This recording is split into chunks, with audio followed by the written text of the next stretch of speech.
Ask Tom on Home Show. George from Cypress, Texas has some construction concerns. Yeah, well, his daughter and new hubby, they're newlyweds, are building a new house, and he visited the construction site, and, well, George writes, upon visiting the site, I noticed some things, and I want to know if they're a big deal. Some of the OSB, when nailed, he says, Tom, to the framing, completely misses the 2x4s on the back.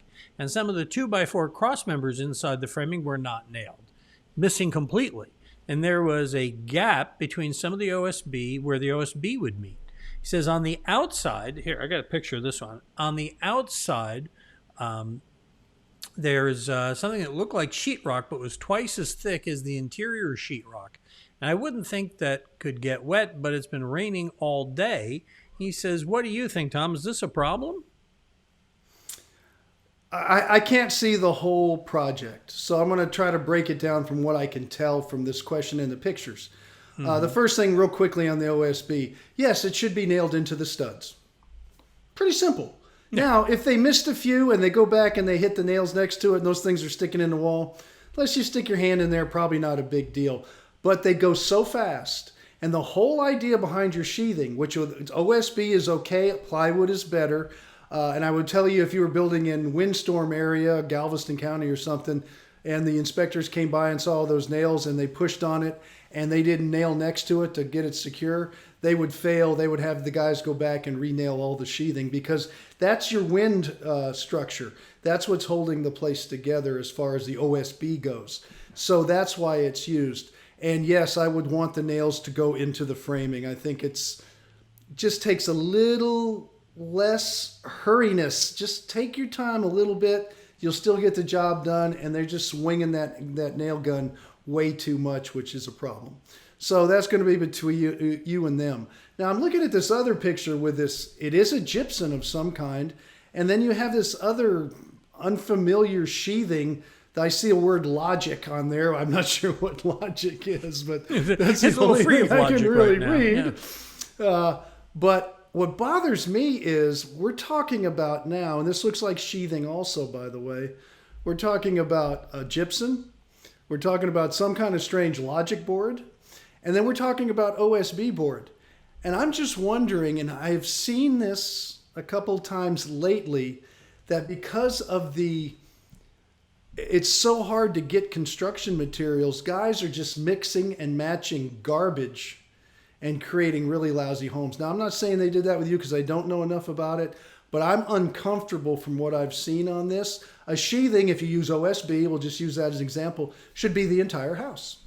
Gypsum on the outside, it's okay in one place only that I'm really going to tell you, and that's on a watertight patio ceiling. They have exterior gypsum that never gets wet, because it's underneath the roof, and I have it on my own patios in my home in my house, and it's 25 years old. I've had to paint it a couple times. It looks fantastic, gives you a nice smooth finish. Have no problem with that. But when it's used as a wall sheathing, and a lot of people found out that exterior gypsum, which was used as wall sheathing many decades ago, when they started tearing those walls out, and they found this stuff that was all corroded, they blamed Harvey, but it wasn't Harvey. It was the years of being behind brick. This stuff just will not hold up to being constantly wet, and anything behind brick will get wet. Now, they might say, oh, we're going to wrap it with some Tyvek and whatnot, and if they do it really well, then they can hide everything, like hiding a really bad present under some great Christmas wrapping.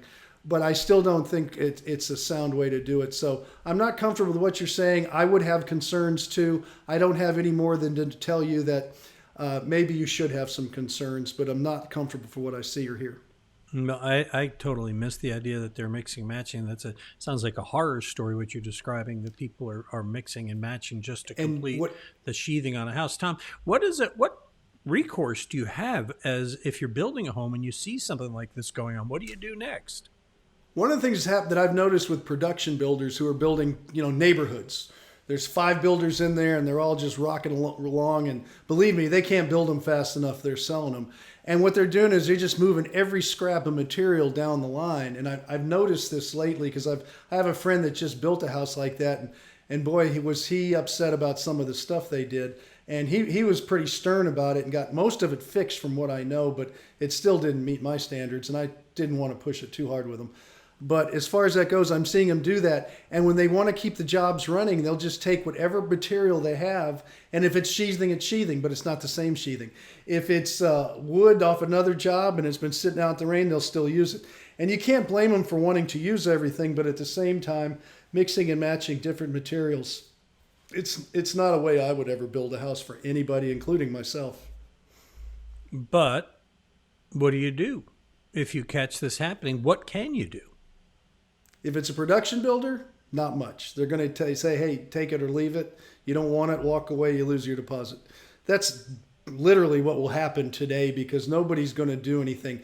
If you get someone that cares, maybe more custom, and your concerns are, the squeaky wheel gets the grease, I guess you might say, like my buddy that was building that production home. He got some things changed and some things he didn't, but at least he tried his best to get it. And the house isn't going to fall down. It'll be okay. But he didn't get it the way he really wanted it. And quite frankly, I think there were some lacking parts and pieces. That's my own opinion. But as far as that goes, you try your best. And then if you're really not comfortable with it, you walk away from it, but you lose your deposit. Yeah. Do you, and not to, I want to drill down on this because this is probably more common than we know with people who are building a house. What's your advice on walking your job site like this and spotting these things? I mean, how often, if you're building a house, Tom, if I was building a house, how often would you tell me to go walk that job site? I wouldn't tell you or this gentleman or homeowners to walk it all the time. What I would do is put in there that you were going to have a series of inspections done. And there's like 5 points where you have a licensed inspector come out and that those recommendations will be followed. And so you make a contract up front to make sure that you have someone who knows what they're talking about. Because what happens with a lot of people, and Charlie, you're great at what you do, but you're not a building expert, and things might not seem right and it might be fine. That you have someone with credibility behind them, and you made it up clear up front to them. They will look at the slab before it's poured. They will come in before the walls are closed up and do an inspection to make sure any changes are made before the sheetrock goes on. If they see anything blatant out there, that they're going to put it down and you're going to have a discussion and get the thing changed. But you have to do it up front. Once the contract's signed, you can walk it every day, or you don't have to walk it at all, and it's just going to be what it is. You can find some things and say mainly the details, like the door trim is broken or something like that. But for the big stuff, for them rolling along, it's pretty difficult for a homeowner to get anything changed or done unless it's just so obvious and you scream a lot and you just irritate the people and they do it just to shut you up. It's a terrible answer. That's why you should ask your questions up front. Go to Ask Tom. Tom will help you out, and he'll tell you what to do. And golly, Gomer, I just wonder what's going to happen to these folks. I guess, like you're saying, you walk away if you have to. We don't want that to happen. Right. So go ahead. I was going to say, right now, I would not buy a production home because of the huge market, the way it's going, and how everybody's building anything they can, and it's sold above cost. And this is just really a bad time to buy. It's a great time to sell, but I wouldn't buy anything right now because of how the market is acting, especially on new construction. Existing construction, you pay a little more. You're good with that. That's fine. But new construction, I wouldn't touch it. All right. You got a question? Go ahead and send it us. I think I showed you. I'll show it again. Or Ask Tom button. Click on that at HomeShowRadio.com. Send it to us. Tom will answer your question. And because we want to save you from this kind of heartache, whether you own a house, you're buying a house, or you're building a house. We post a new video every day at HomeShowRadio.com, our Facebook page, and you find a whole bunch of videos at our YouTube channel. And if you watch some of those, you like what you see, give us a thumbs up. It helps us reach more people.